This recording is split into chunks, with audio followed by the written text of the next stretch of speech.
La ministre d'État de la Justice et garde de Sceaux, Rose Mutombe Kiese, a répondu à l'invitation de la Commission des droits de l'homme de l'Assemblée nationale. Elle a été entendue sur les plaintes que les députés ont reçues, des plaintes de leurs électeurs sur les arrestations et les détentions arbitraires, le non-respect de délais des prononcés des jugements et arrêts, les conditions de détention. Cette commission est présidée par les députés Simon Iyanano. Selon la ministre d'État, c'est à la fois un honneur et un devoir constitutionnel que vaut l'invitation de cette commission à son endroit.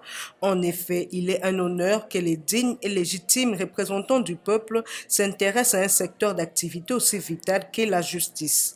L'exercice auquel elle se livre ce jour concerne l'administration de la justice, a-t-elle renchéri. Elle a également indiqué que c'est une obligation constitutionnelle qu'un membre du gouvernement soit appelé par devoir de redevabilité à rendre compte au peuple à travers ses représentants, a-t-elle poursuivi. Selon elle, ceci trouve son fondement dans les dispositions de l'article 138 de la Constitution, au terme desquelles les moyens d'information et de contrôle de l'Assemblée nationale et le Sénat sur le gouvernement sont notamment l'audition par les commissions.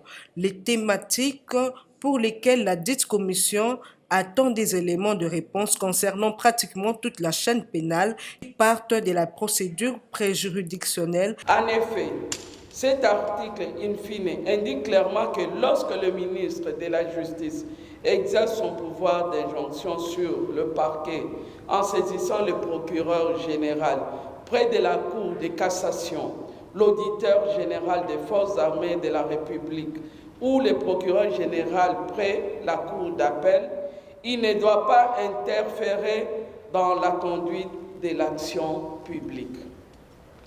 Ce postulat ainsi posé traduit en fait comme en droit que le ministre de la Justice n'a pas à exercer son contrôle direct sur le magistrat en dépit des attributions de la surveillance des activités judiciaires, mais reconnues dans l'ordonnance numéro 22/03 du 7 janvier 2022 fixant les attributions des ministères.